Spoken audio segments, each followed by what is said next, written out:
બનાસકાંઠા જિલ્લાના પાટનગર પાલનપુરમાં રાષ્ટ્રીય ધોરીમાર્ગ 58 અને રાષ્ટ્રીય ધોરીમાર્ગ 27 ઉપર LC 165 રેલવે ઓવરબ્રિજનું કામ પૂર્ણ થયું છે અને 12/9 એનું લોકાર્પણ થવા જઈ રહ્યું છે। એ વખતે છપાયેલા નિમંત્રણ કાર્ડમાં બળવંતસિંહ રાજપૂત, શંકરભાઈ ચૌધરી ને અનિકેતભાઈનું નામ હોય તો અમને વાંધો નથી, પરંતુ 22 લાખ મતદારોના પ્રતિનિધિ અને લોકપ્રિય સાંસદ કોંગ્રેસના જ્ઞાનીબેન ઠાકોરનું નામ કેમ નહીં?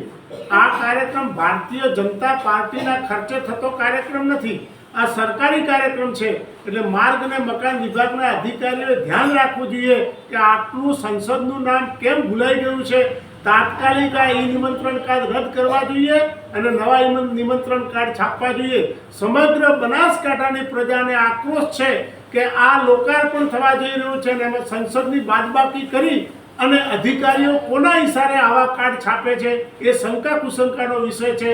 માટે સત્વરે અધિકારીઓ આ કાર્ડમાં ફેરફાર કરી અને લોકપ્રિય સાંસદ જ્ઞાનીબેનનું નામ છાપીને કાર્ડ વિતરણ કરવા જોઈએ।